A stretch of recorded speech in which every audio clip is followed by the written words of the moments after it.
Robbie Robbins is an attorney, a former deputy solicitor, and now a Republican candidate for House District 97, which covers Colleton and Dorchester counties. I talk one-on-one with Robbie about why he's running for the seat for this edition of Quintin's Close-Ups. And if you haven't already, subscribe to my YouTube channel and like Quintin's Close-Ups on Facebook. Robbie Robbins, welcome to Quintin's Close-Ups. Yes, sir. Thank you. Glad to be here. Oh, I appreciate it greatly. I know that you are currently a lawyer here in the Tri-County area, and you are the first Circuit Deputy Solicitor for Dorchester County, and obviously you do a lot of community work around Dorchester County and beyond. Now I understand that you want to become the next state representative for District 97, which basically covers Dorchester County and parts of Colleton County, I should say. Why Robbie Robbins? Why now for House District 97? I've had that question posed to me several times during the campaign, Quintin, and I've had an opportunity a couple different times in my life to run for this House seat, and the timing just was not right. Why now, I think, is because of two things. One, my wife and I have raised our children, and they are grown.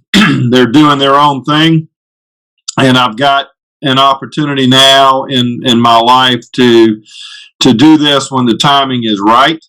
But also, I feel like good people need to be getting involved in politics. And that's not to say that there's not good people in politics. I'm just saying that people that care about your community, care about the state, care about this country, need to be getting involved and running for public office. How involved were you in politics before House District 97? Say that again? Yeah, how involved were you with politics before running for House District 97? I've always been involved in terms of supporting other people. I ran for solicitor of the First Judicial Circuit back in 2004. You mentioned my deputy solicitor job. That run for office was more about my work than it was about running for office. I wanted to continue being a prosecutor, and unfortunately, we were not able to outvote the folks in Orangeburg and Calhoun counties, and I didn't prevail in that election. This one's more about, this doesn't really impact my job in terms of income like that one did. This is more about wanting to help District 97 and improve the lives of the people that live in and around me in that district. What is the quality of life in House District 97? I think it's a great quality of life. I have really enjoyed touring the countryside, if you will. It's the new district in particular, Quintin, is really large from a landmass standpoint.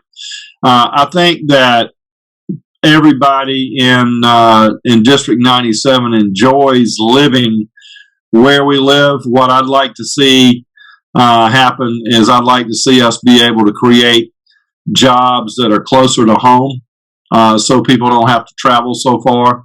One of the big reasons that we have congestion in the Tri-County area is that everybody has to move about and to go, at least 20, 30, 45 minutes to get to work. So I'd like to be able to create more jobs in District 97 that are closer to home and will improve the wages of the people in District 97.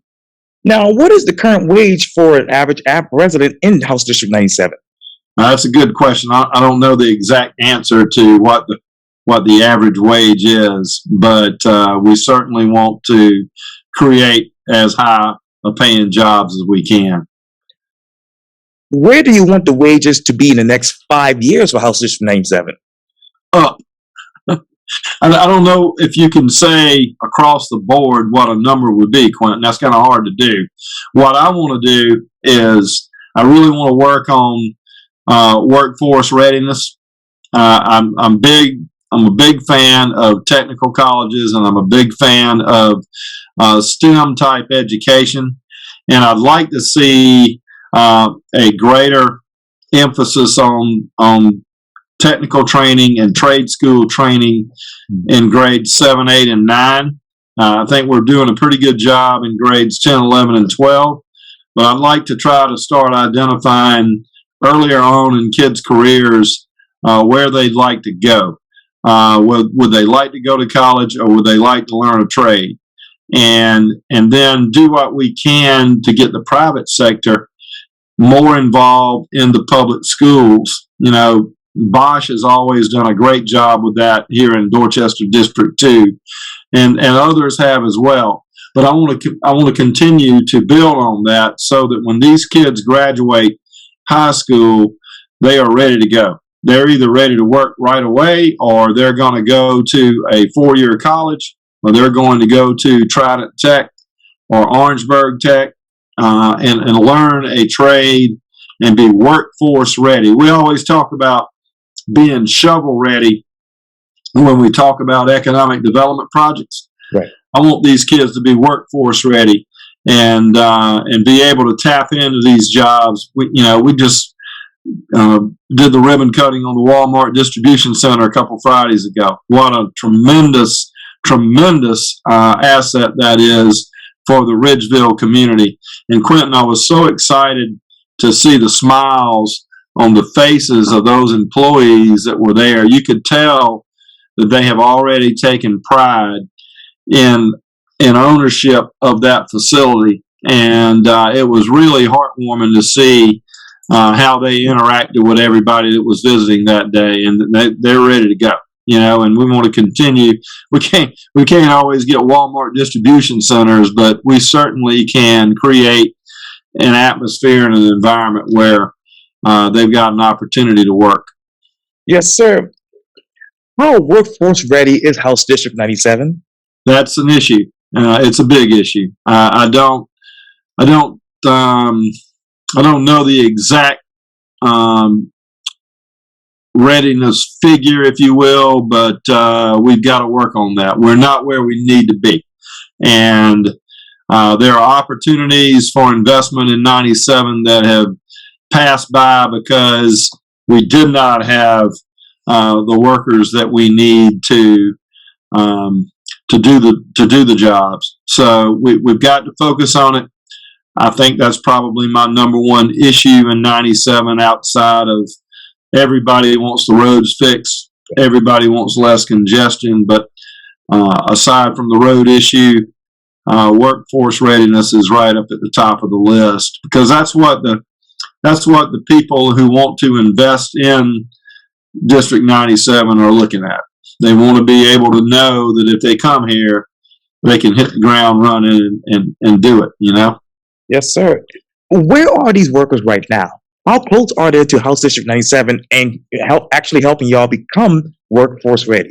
I think we've got all the people here that we need. What I'm also talking about is the kids that are 2, 3, and 5 years away from joining the workforce. We want to make sure those kids hit the ground running. We can't afford the lag, and certainly with COVID, we've really lost 2 years of education from a 100% functionality standpoint. We've really lost 2 years. They've gotten some education, but it hasn't been what they would normally get if we never had a pandemic, and so we got to jump on it and hopefully hit the ground running. What is quality education in House District 97? I think quality education is creating an environment where the kids come to school ready to learn. I think over the years we may have gotten away from that as the number one focus. What I'd like to see happen, and I'm certainly not running for the school board, nor am I running for state superintendent of education, but what I'd like to see happen is for everybody to hit the reset button, and let's get the teachers, let's get the administrators, let's get the parents, and let's get the kids all together and say, hey, we're going to all pull together and we're going to make this thing happen in a way that these kids are coming to school to learn. They're not coming here for recess, not coming here to be babysat. They're coming here to get an education, and we're going to give them a good education. And I know we can do that. We've done it before. We're going to do it again. But creating an environment where kids are eager and ready to learn, I think will help the teachers and the administrators get their jobs done. Speaking of which, as you know, that's a big hot topic right now in the State House. What is the retention rate for teachers in House District 97? Again, I don't know the specific number for the retention rate, but I did get a piece of mail from the South Carolina Education Association talking about how many teachers they have lost since the pandemic started. And it's for a number of reasons, but we have certainly got a shortage right now, and we've got to make it attractive for young teachers to want to enter the profession. We've got to make it attractive for the current teachers to want to stay, and we've got to take advantage of the older teachers with all their years of experience and get this thing built back up. But it's been a tough environment for them the last couple of years, and now that we are getting through the pandemic stage, I think we can really start building that back up. But they've got to know that everybody has their back, and those of us on the outside have to have their back. And we've got to, as I said, we got to all pull together and start creating learning environments. That would be my sales pitch to whoever I'm talking to. Now, should the teacher pay increase be an average of 5% over the next 2 years?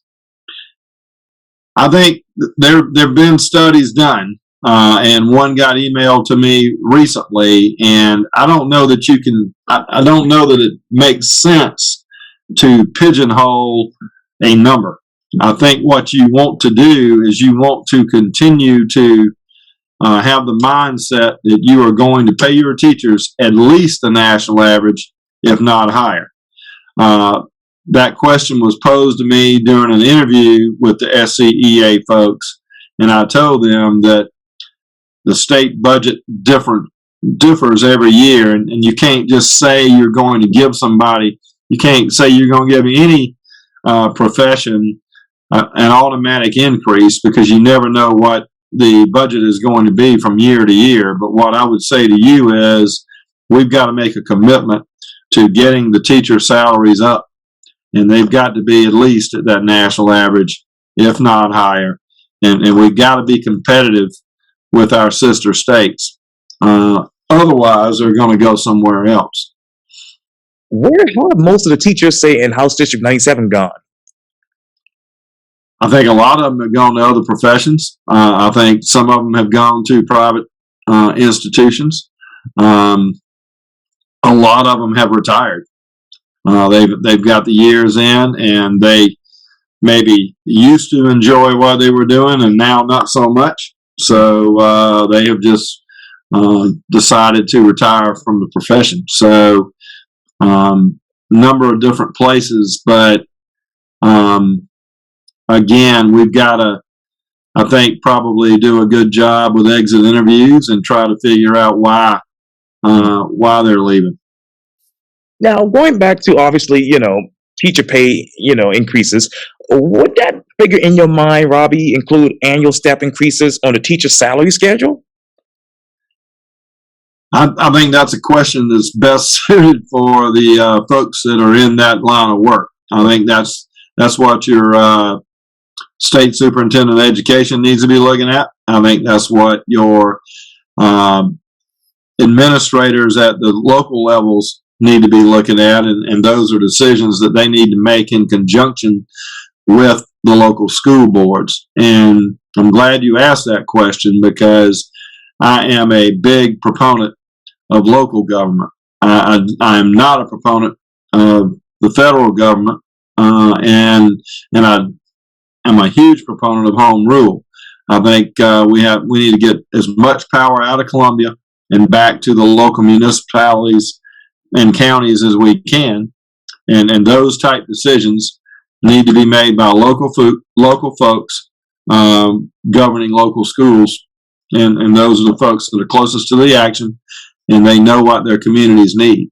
So I'm going to do everything I can to give them the power to make their own decisions. Okay, let me ask you this. What issues right now in Columbia should be decided in, say, Ridgeville, Holly Hill, St. George? Well, I think the one you just said is a big one. You've got to, when it comes to figuring out the education and how you're going to pay teachers and hire them. Obviously, the legislature's got to fund the salaries, but when you talk about issues involving schools, the local folks can make those decisions better than anybody in Columbia can make them. Other examples, I'd have to think about different topics, Quintin, but anything that can be addressed at a local level needs to be addressed at a local level. One thing that I don't enjoy, and I hope that we could change at some point, is every year in Dorchester District 2, the school board has to go before the county council to ask for additional money. Right. And it puts county council in a very bad position. I'd like to be able to give them the flexibility to not have to do that in the future. Now, whether I'm able to do that or not, I don't know, but it's a topic that needs to be discussed and it needs to be hashed out. Now, let me ask you this, Robbie. Should the state fund individualized professional growth for teachers? Should the state fund individualized professional growth for teachers? Yes, sir. That I think that depends on you go back to the salary situation, and again, it depends on what your budgeting ability is every year. This year, we've got a tremendous amount of money, and they're wrestling with what to do with the amount of money that is in the state budget this year. I think it's a whole lot easier for legislators when there isn't any money in the budget, but when it is, it makes for some tough decisions. So I think that has to be looked at on a year-to-year basis as to whether they can do it or not. And you make those decisions each and every year as to how much you can afford to get into any particular profession. Mm. What port projects in House District 97 should be eliminated right now? What? Say that again. Yes, sir. What port projects in House District 97 should be eliminated right now? Are you saying pork? Yes, sir. I'm not aware of any port projects in House District 97. I don't think they're. I think the biggest talking point that I've heard in the Colleton County part of District 97 is that they've been ignored. So I don't think there is any pork in District 97. I wish we had that problem. I think it's lean in District 97. I think it's just the opposite. If there is a pork project in 97, I'm not aware of it. I think we're trying to get people to pay attention.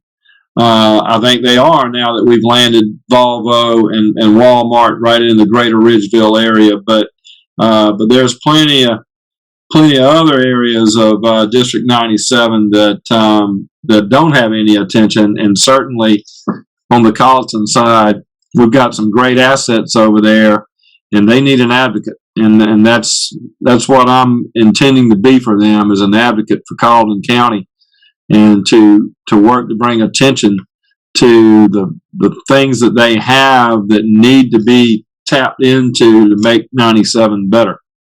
What are those things that you want to tap into now in the Colleton County area? They've got a great business park over there. They've got the Kennedy's site where SCANA used to operate, where the coal plant has been shuttered. is there and is a great spot for economic development. There's a rail spur coming out of Hampton County. Yes. They've got a tremendous airport facility. They've got a lot of land. There are opportunities to create industry and to create jobs that will make the economic plight of Colleton County much better. And that's what I am absolutely going to look into if I'm elected to be the next representative for District 97. That's day one. Now, how many economic development projects are happening right now in your district? There are quite a few.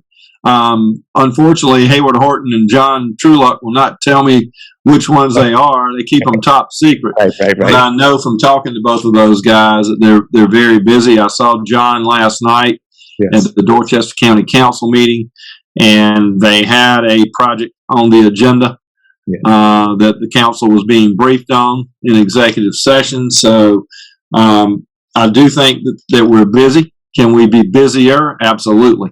And so I think my job, number one, is to be a cheerleader for them. Number two is to do everything I can as a state representative to make the ground fertile for them and to give them all the tools they need to go out and recruit and to bring business here. Now, a lot of people don't know that John Trueluck is the Economic Development Director for Dorchester County, and I had him on Quintin's close-ups just a few months ago. Yep. Let me ask you this. Well, we know about Ridgeville and, Hawley Hill and Jedburgh, where Liz Alston's from and all those other places. But what exactly in House District 97 do you want to attract, create, and retain jobs? Attraction-wise, what I just mentioned, I think, well, you've got the Pine Hill Business Park on 17A in Dorchester County. You've got the Ridgeville Business Park that the State Ports Authority now owns and is operating, and they're actively recruiting. And then you have Winding Woods in St. George. You also have the business park that I referred to in Colleton County, and you have opportunities to create other parks in Colleton County. So I'd love to see something closer to Cottageville in Colleton County. Of course, the Pine Hill Business Park is not very far from Cottageville, probably 10 minutes, 15 minutes tops. Right. So all of those are places where we can create industrial jobs, but we also want to give small business people the tools they need, Quintin, to create mom and pop businesses and to create opportunities, like a hardware store. I've got several friends in District 97 that own Ace hardware stores. Something like that's a great investment and a great business that employs many people in the community, and so we want to do those kinds of things too. Now, let me ask you this, Robbie. Who has the growth in your district far outpace what the state is actually prepared to support? Well, that's always a challenge, and that goes back to the workforce readiness thing. John Trueluck and Hayward Horton can go out and recruit all of these industries and these folks to invest in the counties, but we got to have people to work the jobs when they get here, and they need to be ready to go. So I don't think we have an issue yet, but I would like to get to a point where we're creating so many opportunities that we don't have enough people to fill them, and then we can go train these kids to be ready for these jobs. And speaking of which, when you talk about obviously economic development, how many minority businesses do you want to attract to District 97? As many as we can. I think it's wonderful to help minority businesses get started and to flourish. When I was on the DOT Commission, we had a big emphasis on that, and we'll do everything we can to help minority businesses open and be successful. Speaking of which, what is your 10-year plan that you would submit to the Department of Transportation right now to correct the backlog of maintenance and actually fix roads in House District 97? Well, that's an excellent question. The 10-year plan that was submitted to the legislature back in 2016 and 2017 asked for far more money than the legislature was willing to commit at that time. But the DOT has done such a good job utilizing those funds over the last 4 years, Quintin, that I believe the legislature is gaining confidence in that process. So what I'd like to see happen is I'd like to see more money get to the secondary roads quicker. We're getting it there, but it's taken a while. And you'll see little stretches here and there where they've been able to rehabilitate roads and repave roads. But in District 97, we have a number of roads that are not in good shape, secondary roads, and I'd like to see that process happen a little quicker. I think the legislature is prepared to give the DOT some significant money this year. The majority of that is going to be placed on the widening of 26 and the widening of 95, which are desperately needed. And I'd also add that the rehabilitation project on 95 in Colleton County is underway. They're working on a southbound lane right now. So there's plenty being done. We're going to need to continue to work that 10-year plan that's in place. But we're also, one of the biggest issues that I think we have facing us is if we've hitched our cart to the gas tax, we got to figure out what we're going to do if we start going towards the electric vehicle. And that's going to be your funding issue for the legislature in the next 10 years. I'll get back to that in just a second, but could you create a permanent funding source for maintenance and road capacity, including, as you just mentioned, I-95 and its widening and I-26, and make those rural roads in District 97 safer? Right. Well, I think what the legislature is looking at right now is how to create that permanent recurring funding source. The gas tax legislation that was passed in 17 did 12 cents over a 6-year period, 2 cents a year. When it is fully maxed out, we will still be at 28. We were at 16 cents when it started. We'll only be at 28 cents at that point. We will still be below Georgia, North Carolina, and Florida in terms of how much we charge. So I think they've got to make a decision as to whether to increase that again or to continue the 2 cents each year until it gets higher. But that's obviously working. And the neat part about it is 40% of that money is paid by people that don't live in the state of South Carolina. And that is what really sold me on that method of funding the repairs. Now, would you be in favor of actually upgrading the gas tax? I would be in favor of continuing what we've been doing, yes. I think that another 2 to 4 cents would get us more competitive with North Carolina and Georgia. And as long as that money is dedicated to the things we just talked about, and that's really the neat part of what has transpired over the last 4 years, is every penny of that money has gone into what we said it was going to go into: repaving the roads, widening and improving the interstates, repairing the bridges. That's what's been happening, and it's been great.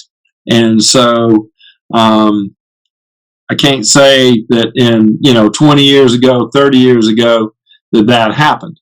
But what we're doing now is we're placing the money where the priorities are, and not placing it where the politics say it ought to go. Now, how much of the South Carolina gas tax money has actually come back to House District 97?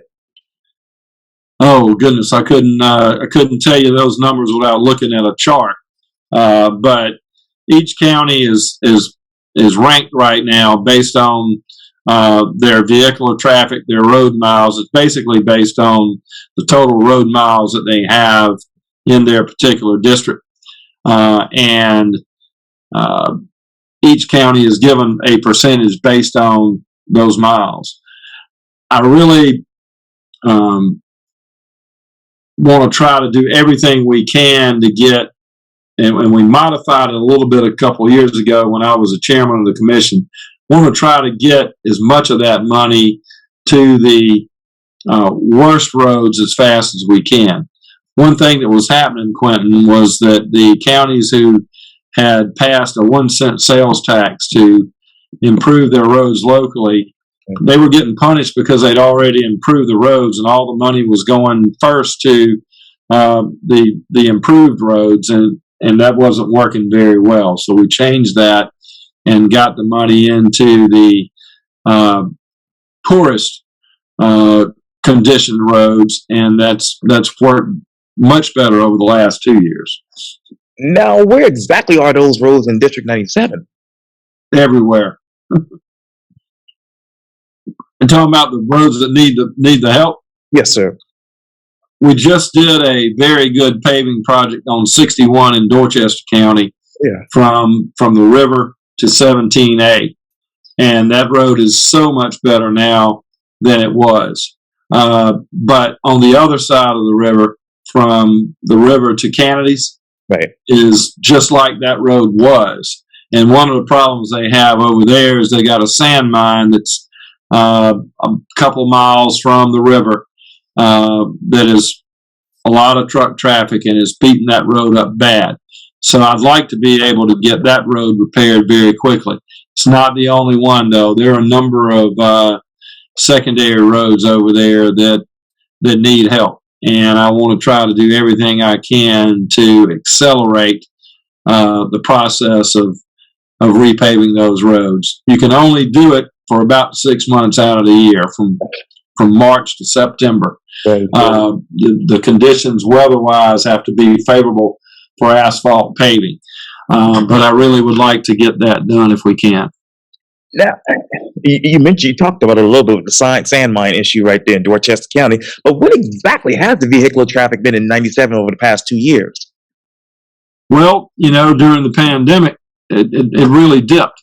Everybody had to stay home. Nobody was working. Everybody's working from home.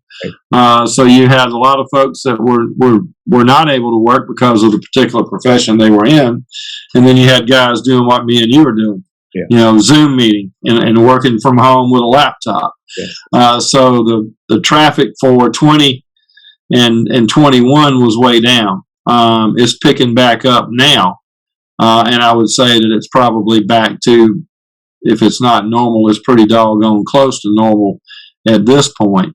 But back to what I was saying earlier, Quintin, somebody might be living in Cottageville and working in Mount Pleasant. So he's riding all over the place. Or they might be working in Somerville and living in Kennedy's or Smokes or Roundo.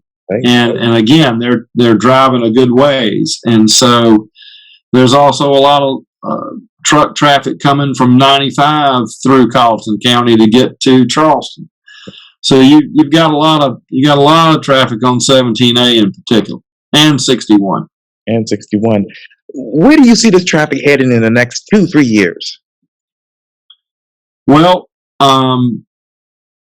it's going to be interesting to see what the local governments decide to do with their particular needs. And I'm hopeful in the next 2 or 3 years that we're going to see the widening of 95 begin.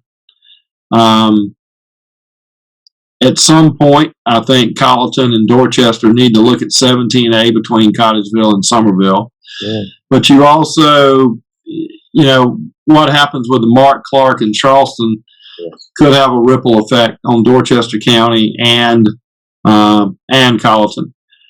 Dorchester County Council is definitely considering another sales tax of some sort for their infrastructure needs, which would include I think probably some drainage issues as well as roads. And if they are successful in getting that, the local Chamber of Commerce did a study a couple of years ago and identified about $1 billion worth of road improvements that can be done in Dorchester County. One thing we all know, it's very expensive. So I think we'll need to follow the local governments in the next 2 to 3 years to see where they want to go with respect to road improvements. And unfortunately, Zoom is telling me I have 2 minutes left. Unfortunately, I didn't know that. But let me ask you this. Obviously, now that people were working from home and people are now getting back into the office and doing traditional work. But should South Carolina make utility, obviously, internet utility, I should say. Should we improve internet utility? No, sir. Should the state of South Carolina make internet like we're having right now a utility? A utility? I haven't considered that question before. I'm not real certain. I think I need to know more about that as to whether they would want to make it a utility. I do know that we need to be mindful that internet access and internet accessibility is a big deal in the rural parts of our state. And if we're going to be efficient, and certainly if we're going to have virtual learning at any point, we got to make sure we got good internet connections. And I think we've got some really good private employers in both Dorchester and Colleton County when it comes to providing internet services. And I've had so many questions and follow-up questions to ask you, but once the special election is over with and we know who the winner is, I would love to have you back on and talk more about these issues. I'd love to do it, and I'll promise the folks in District 97 that if they elect me, I'm going to be responsive to them and I'm going to work hard. Well, we're looking forward to that special election coming up here in a few weeks. But Robbie Robbins, thank you so much for your time. And again, welcome to Quintin's Close-Ups. Thank you, Quintin. I appreciate it. You're very welcome.